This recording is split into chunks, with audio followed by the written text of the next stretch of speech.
We're not trying to be judgy here. We all use it. But there's a deeper conversation to be had about screens and technology. So today, one of our favorite guests on the show, Amanda Woodiel, is back to help us take a compassionate look at kids and screens. Don't go away. Welcome to Homeschooling Saints, the podcast that helps you create the homeschool you love for the people you love.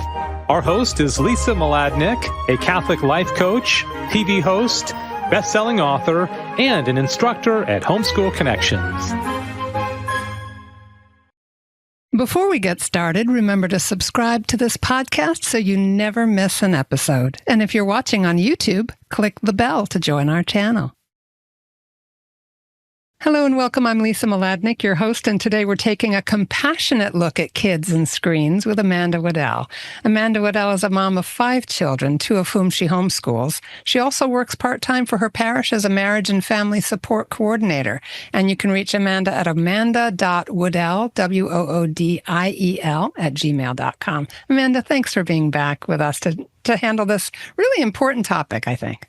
Oh, I'm so glad to be with you, Lisa. Yeah, it's always fun. Haven't we already heard everything there is to know about kids and screens?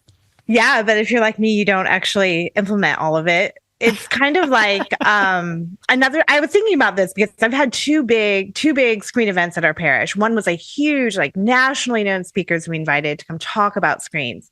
And one was like a small group. And both of them were abysmally attended. And I've been thinking and pondering, like, why? And I think it's because it's kind of like going to a seminar on exercise. Like you kind of think you're going to feel kind of guilty afterwards. And you feel like, yeah, it's going to either require a change. I don't know. It just feels either too big. Like you either feel guilty or you feel trapped one way or the other. Mm-hmm. And so I want to bring like the good news of Jesus Christ to people and say like, you don't need to feel guilty. And if you've erred, join the club. We all have. But also to give you tools so that you don't feel trapped by technology. A lot of people feel like it's like this monster that invades their home, takes over their kids, takes over their family lives. And you really don't have to live that way. Right. And so let's just get that part out of the way. Let's start with the obvious reasons they can be a problem. Well, I'm not even going to start on the research because I think probably everyone listening to this knows about like brain development in young children or social media or pornography. But one of the things I might mention is even if you, like me, had, young kids mine are older now, but filters, they only watch some little kid shows, maybe some commercials during sports events. You might not realize kind of all the messages that actually are still being communicated. And that you need to temper in some regard, like normalizing deviant sexual relationships or normalizing violence or normalizing consumerism or materialism. All these things are ways and like small messages that can easily get transmitted, even if you feel like your kids don't watch that much TV. Mm-hmm. Yeah, it's amazing what they pick up. They're little sponges. How many times have we noticed that our kids are amplifying some little fault of ours, and we just let all this stuff run in the background of our lives, not thinking they're picking it all up. Oh boy, are they ever. For sure. And, my kids were all homeschooled until this year. So through 9th grade for my oldest or 10th grade through my oldest. And some of the other things that aren't even really related to content, but that can be a concern with technology would be like fragmenting the family. When I grew up, we had a TV in each room, and I spent hours and hours and hours alone in a room with my TV, as each of my other family members did. Wow. It can take over like your space for creative time, or prayer or in-person interaction. So in addition to the content concern, there's this like human element that it can really impinge upon if you don't think about it and pray about it and just take some pretty practical steps. And that was pre-iPhone, right? Or not to name a particular brand, but these smartphones. I remember at my father's funeral, and this was, several years ago, all the teenagers were in the hospitality room for the family at the wake, and they were all on their phones, and they hardly ever saw each other. They had been brought in from all over the country, right? And they're sitting there on their phones, and I said, I just said it kind of lightly because I didn't want to be the judgy older person. And I said, hey, when we were your age, we used to talk to each other. Yeah. And they looked up, and one of them looked up at me and said, we are. Oh, I'd be like, texting. oh no, Or, you're sitting here texting each other and you're in the same room. That's frightening. So that's an extreme, right? That's very extreme. It's not extreme. It's not. Oh, no. I was at a Chick-fil-A with basketball players after a basketball game, and all the kids had phones except my son, who was playing up, so he was younger, and they were all texting each other in the Chick-fil-A together. And he was the only one who couldn't participate, even though he was in the room. Oh, so I think it happens a lot, is what I'm saying. Yeah. All right. So that happens. We all know that. We've seen it. We've seen people walking down the street oblivious to their surroundings. I've seen so many like young moms with strollers are on their phone and the baby's being adorable. So can it be good? Can this technology be saved? Okay, great question. And I would have given you a different answer until I heard a Messy Family Project podcast, which I highly recommend on, I think, technology in the home, with Dr. Eugene Gahn, who is a professor of communication arts at Franciscan University in Steubenville. And I was listening along, feeling like we're on the same page. And suddenly he said, we need to recognize that technology is a gift, and it is a gift from God. And that was incredibly hard for me to believe. But I believe it now. I really do. And his point is like all gifts, everything we have comes from God, and it is good. And it's our misuse of it that can make it bad. And he even went so far as to say something that I thought was so profound, which is like the greater the gift, the greater of the good, the more corruptive it can be if it's used in a disordered way. Wow. In fact, I think it's actually a medieval maxim, actually. The greater the good, the greater kind of the evil that can come out of it. And so I was like, okay, that makes sense for me because I've always kind of seen the pernicious aspects of it. Feel like I'm trying to protect my kids from it. But if I really take time to think about it, think about the evangelization efforts. I think of like Bishop Barron, for example, or Catholic Answers. The education efforts, the way it does link people. Anyway, so there are a lot of goods that can come out of it. The question is, how do you use it in the home in an ordered way? Yeah, it's a great question. Okay, so let's just dive in. What are some principles or ideas that you'd like to share? So I think the first thing I would recommend is like self-examination. And I've just prayed about this, and it just keeps coming back to me as actually being crucial to like the first step of figuring out how to use technology virtuously. And I think it's because we all have kind of like our own temperaments, our own baggage, our own family culture.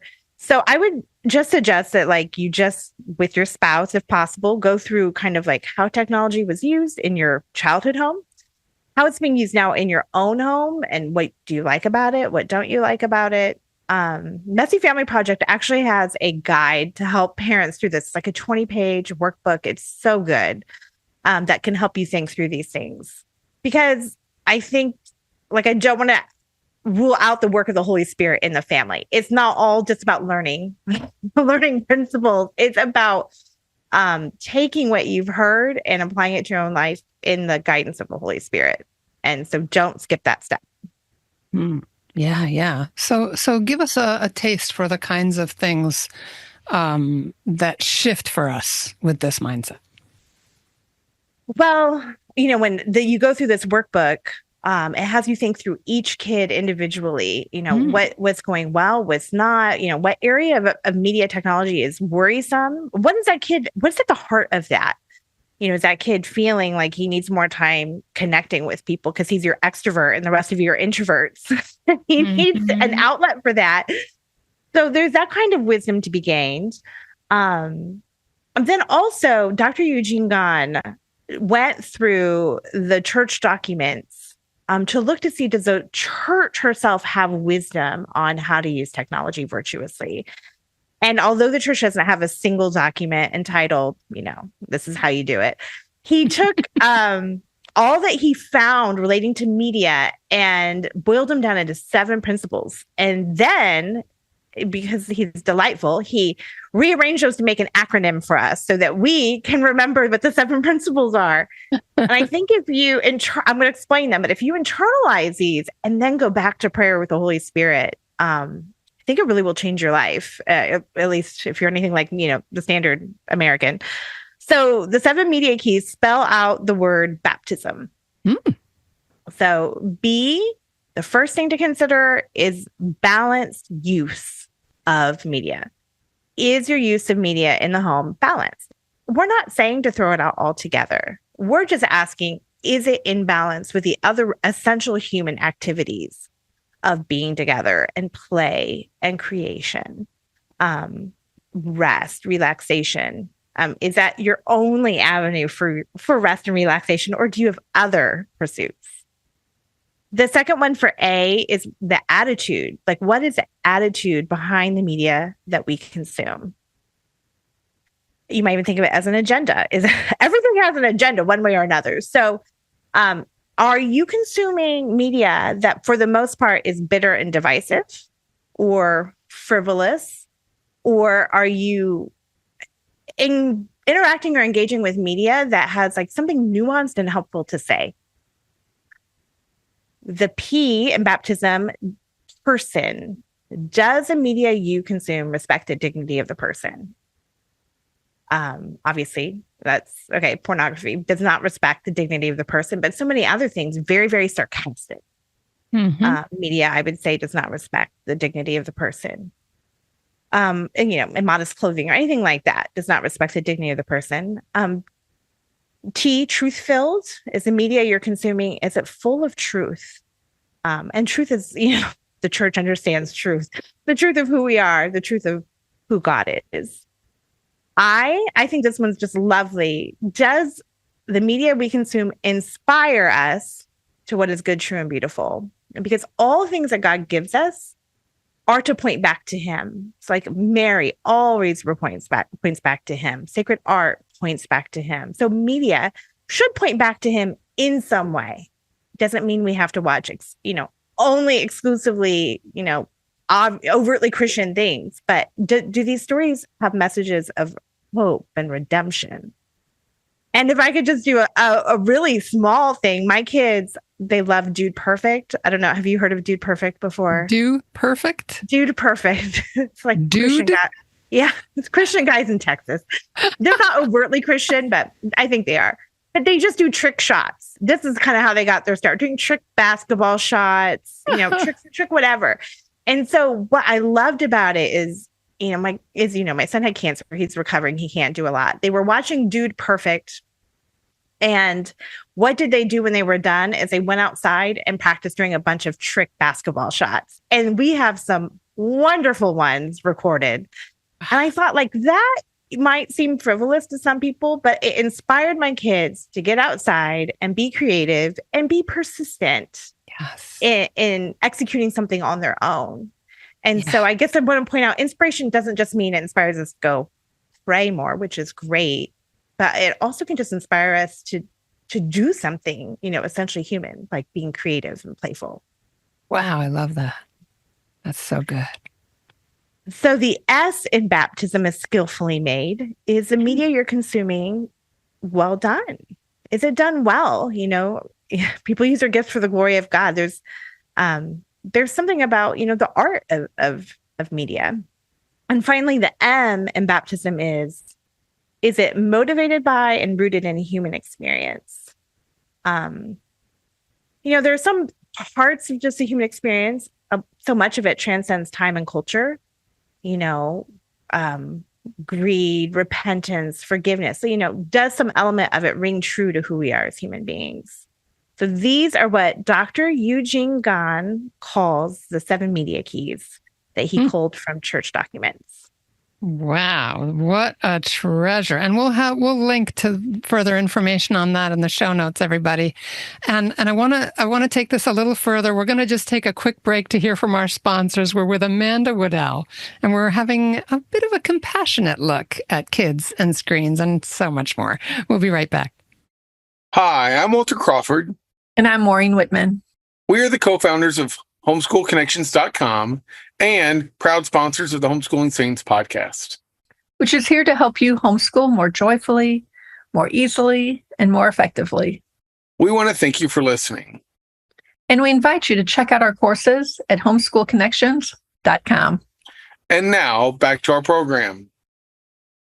All right, we're back with Amanda Woodiel, and we're talking about a compassionate look at kids and screens. So kids, how about younger kids? What are we talking about there? So when the kids are very young, so the Messy Family Project, who I kind of encountered kind of this technology in the home, they advise, quote, embracing your inner Amish when your kids are very, very young. So if you don't know, the Amish don't have electronic devices. Mm-hmm. So I think the main thing with kids, I mean, my kids are older now, but it's like the main thing when kids are young are two things. First of all, to model good media usage yourself, which I think is really hard and probably the hardest part of younger kids. Mm-hmm. It's easy to put your kids in front of screens. And you talked about having a compassionate look. I want parents out there to know, like, there are seasons of life. There are seasons of life where sometimes what you got is like, you need an hour, mm-hmm. an hour to get the dishes done. Mm-hmm. And that is okay. But it's like, what do you feed your kids normally, right? You normally feed them good, healthy food. And then, okay, fine, sometimes some junk food. I would just say screens are a little like junk food, right? Like at that age, especially. So just be careful how often you use it and model good usage yourself. The other thing I would just mention is I think it's super important when kids are young to start planting the idea of what technology is for and what is ordered toward and what humans are ordered toward very early and often. And that's not like an intellectual abstract conversation. That is your kid, your toddler, your 4-year-old asking for more screen time. And you say, nope. Humans need to get outside. Humans need to exercise. That's what we need to do. Our bodies need to move. Or no, you just watch Bob the Builder. It's time for you to build something with your hands now. Just constantly planting these ideas. Like humans were made to play. They were made to pray. They were made to create. They were made to be together. Sending those messages will go a long ways, I think. Oh, I love that. Thank you for that clarity. That just sent like holy shivers through me when you broke it down into those categories. That is something a small child can relate to. And just think how much more open they are to the Father's love when they're experiencing that kind of love and nurture, just with that simple clarity. Humans need to be together. We need to pray, play, create, those kinds of things. I love that clarity, and that's something that will stay with them. Yeah, absolutely. And I did it with my own kids. What are we ordered toward? And it's paid off now, 10 years later. Because part of your identity, what you're doing as a parent is like a conferring identity on them. And so you're teaching what humans do. Yeah, beautiful, beautiful. That's so freeing too. The simplicity of it's very freeing. What about, say, elementary and up? What are the changes in the way we approach it? Well, okay. So now kids need to start to know especially my preteen kids need to know the why, right? My kids are super, they respect me because they know that I have a reason behind the things I say, and I do. So use Messy Family Project booklet. They help you come up with what they call technology guardrails for your home. Basically, it's kind of like rules, but things like maybe no devices in your bedrooms, or all the devices get docked at 10 p.m. or you only get a certain amount of screen time, whatever. So figure those out. You and your spouse, if you're married, work it out, print them out, post them. But I want you to put why with it. Mine says Woodiel Family Tech Rules because we want to be human and free is my subtitle, which, okay, my kids roll their eyes, but they get it. Yep. They get it. We want to be, it's not technology is bad, but it is a cruel master. It can serve you well, but it can be a cruel master. Mm-hmm. So that would be one of the things you need to do that I would suggest doing. I would also think through kind of how you incorporate screens to or just do it in a way that reflects your values. So this is just a small example, but my kids went to gaming system. One of my core values is that we spend time together as a family. And so it's not like I'm against gaming systems, but I got them one that has, it's in our living room, in our main space, got multiple controllers. I got the kind that you have to get up and move around with at first. So like, you can get it, but you're going to stand up. I've softened a little bit, but It's fun. What I didn't want is them just to be up in their bedroom, away from their sisters, away from us. So just think through changes in location that you can make that can still support your core family values. I love that. Sometimes just like, as you said, if you're married, to have that conversation with your spouse or with other homeschoolers, have the conversation, harness that relational power. And of course, in marriage, the sacramental power of gaining clarity on what are those underpinning values, the commitments we're making to our family that will guide these kinds of discernments. I agree. And I think you really do need to talk with yourselves and be on the same page, because kids can sniff out, a chink in your armor really, really fast. Mm-hmm.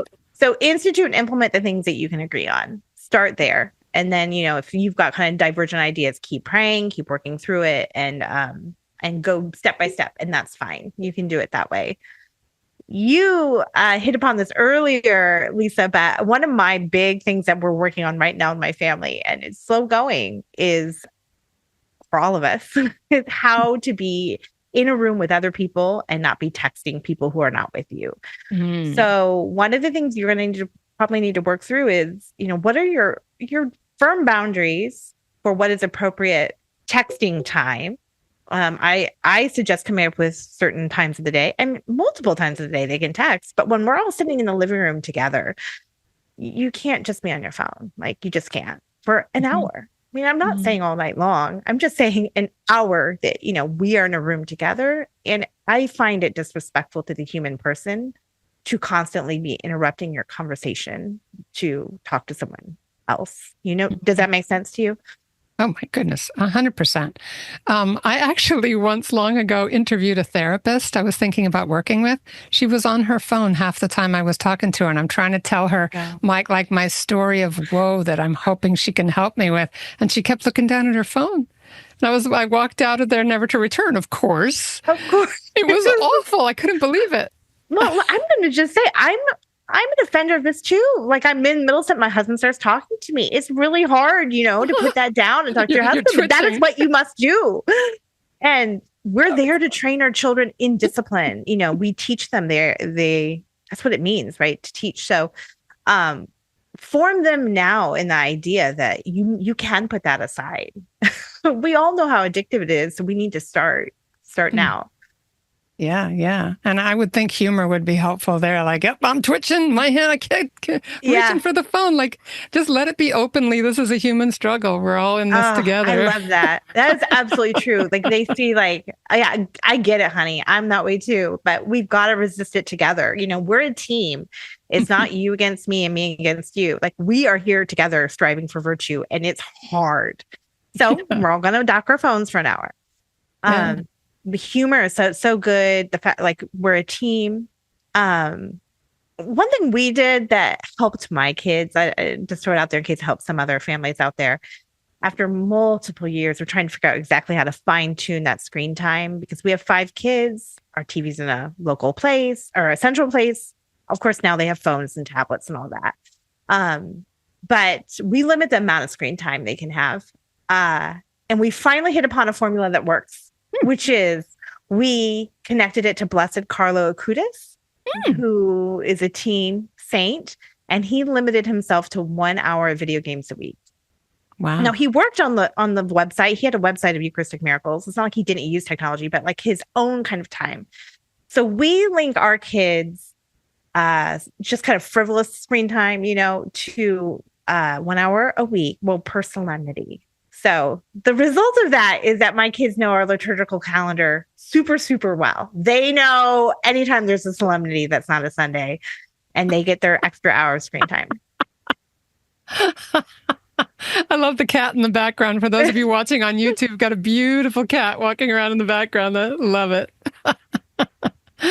Just for those of you on screens right now.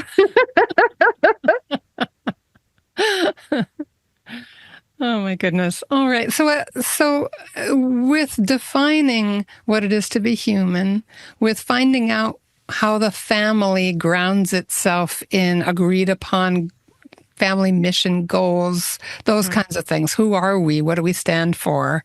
And one of your big ones is family time, right? Just being together. What could you say about helping us getting to some clear goals as parents around this?